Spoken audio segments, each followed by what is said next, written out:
Halo, kami dari kelompok 8, Mandibula, akan menjelaskan materi tentang karies gigi. Apa itu karies gigi? Karies sendiri berasal dari bahasa Latin yaitu karies yang artinya kebusukan. Sedangkan karies gigi adalah suatu proses kronis regresif yang dimulai dengan larutnya mineral emel sebagai akibat terganggunya keseimbangan antara emel dan sekelilingnya yang disebabkan oleh pembentukan asam mikrobial dari substrat sehingga timbul destruksi komponen-komponen organik yang akhirnya terjadi kavitas. Epidemiologi karies gigi. Masalah karies gigi masih mendapat perhatian karena sampai sekarang penyakit tersebut masih menduduki urutan tertinggi dalam masalah penyakit gigi dan mulut, yaitu penyakit tertinggi ke-6 yang dikeluhkan masyarakat Indonesia dan menempati urutan ke-4 penyakit termahal dalam pengobatan. Berdasarkan Direktorat Kesehatan Gigi Departemen Kesehatan RI 1994.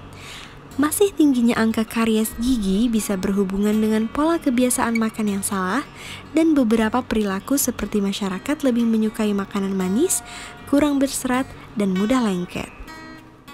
Karies gigi juga disebabkan karena perilaku waktu menyikat gigi yang salah, karena dilakukan pada saat mandi pagi dan mandi sore, dan bukan sesudah makan pagi dan menjelang tidur malam. Padahal, menyikat gigi menjelang tidur sangat efektif untuk mengurangi karies gigi. Perilaku menggosok gigi berpengaruh terhadap terjadinya karies. Hal ini berhubungan juga dengan proses terjadinya karies, yaitu sisa makanan yang lama tertinggal dalam mulut dan tidak segera dibersihkan akan menyebabkan terjadinya karies.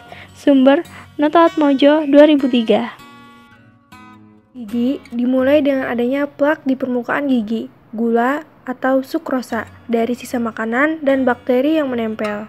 Pada waktu tertentu berubah menjadi asam laknat yang akan menurunkan pH mulut menjadi kritis 5,5 dalam waktu 1-3 menit. Akan menyebabkan terjadinya determineralisasi emel berlanjut menjadi karies gigi. 4 faktor utama yang memegang peranan penyebab terbentuknya karies. 1. Host atau gigi dan saliva.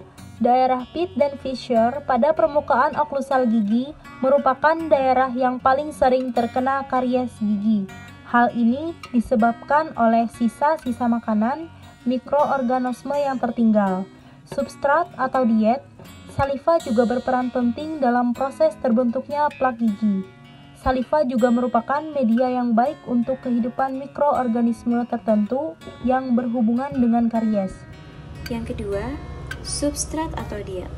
Substrat adalah sisa makanan atau minuman yang menempel pada permukaan gigi. Faktor substrat atau diet dapat mempengaruhi pembentukan plak karena membantu perkembangbiakan dan kolonisasi mikroorganisme yang ada pada permukaan enamel. Selanjutnya, yang ketiga ada agen atau mikroorganisme.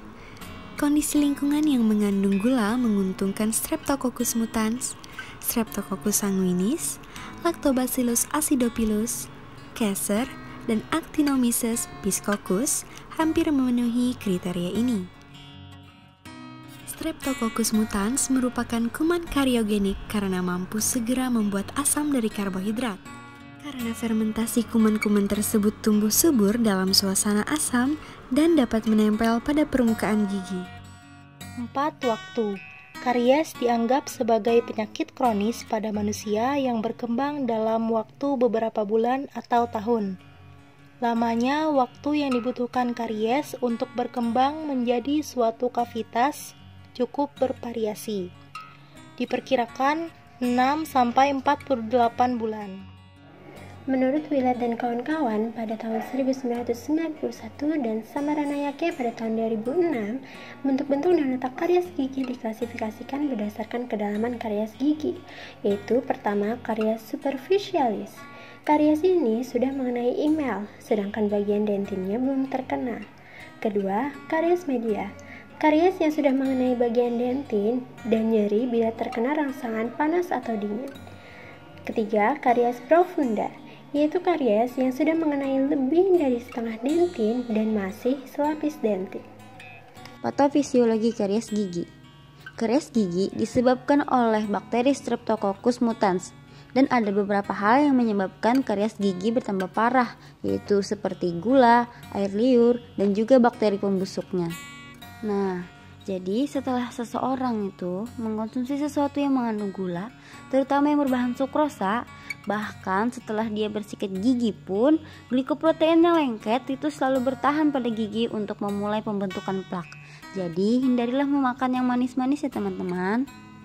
Dan pada waktu yang bersamaan pula, berjuta-juta bakteri banyak melekat, tetapi hanya Streptococcus mutans yang dapat menyebabkan rongga atau lubang pada gigi.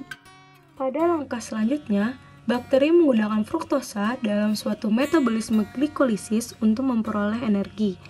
Hasil akhir dari glikolisis di bawah kondisi aerob adalah asam laktat.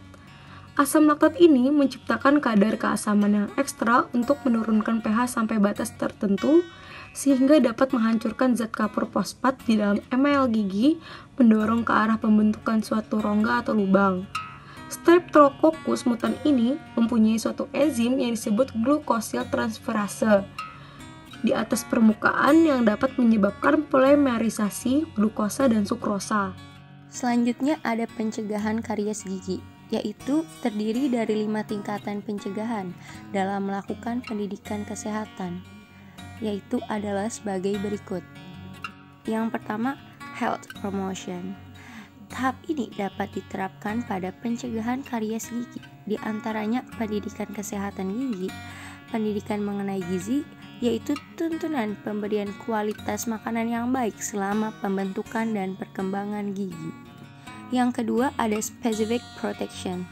Tahap ini adalah aplikasi tropical floor di daerah yang tidak terjangkau fluoridasi air minum, penutupan fisura, serta kemungkinan dilakukan imunisasi aktif. Yang ketiga ada early diagnosis and prompt treatment. Dilakukan untuk mendeteksi karies gigi dan penyakit mulut lainnya yang bersamaan dengan program kesehatan gigi. Program ini sebaiknya dilakukan secara berkala dan berkesinambungan. Yang keempat, disability limitation head. Pada tahap ini misalnya kegagalan dalam mendeteksi dini suatu penyakit atau dalam tahap lanjutan yang telah mengenai pulpa sehingga harus dilakukan perawatan, saluran akar atau pencabutan. Yang kelima, rehabilitation. Pada tahap terakhir ini dapat dilakukan penggantian gigi serta penempatan gigi pada posisi yang tepat. Prognosis karies gigi. Prognosis karies gigi tergantung pada kesehatan pasien, praktik kesehatan mulut, dan tingkat karies gigi. Tanda-tanda awal karies gigi dapat diatasi dengan intervensi gigi minor dan peningkatan kebersihan mulut. Jika karies gigi telah menyebabkan lubang pada gigi, struktur gigi yang hilang harus ditambal dan dibangun kembali dengan bahan gigi. Jika ada kerusakan yang signifikan pada gigi dan tanda-tanda infeksi, gigi harus dicabut dan infeksi tersebut diatasi. Sekian penjelasan dari kelompok kami mengenai karies gigi. Semoga bermanfaat. Mohon maaf apabila ada salah kata. Terima kasih telah menyaksikan. Wassalamualaikum warahmatullahi wabarakatuh.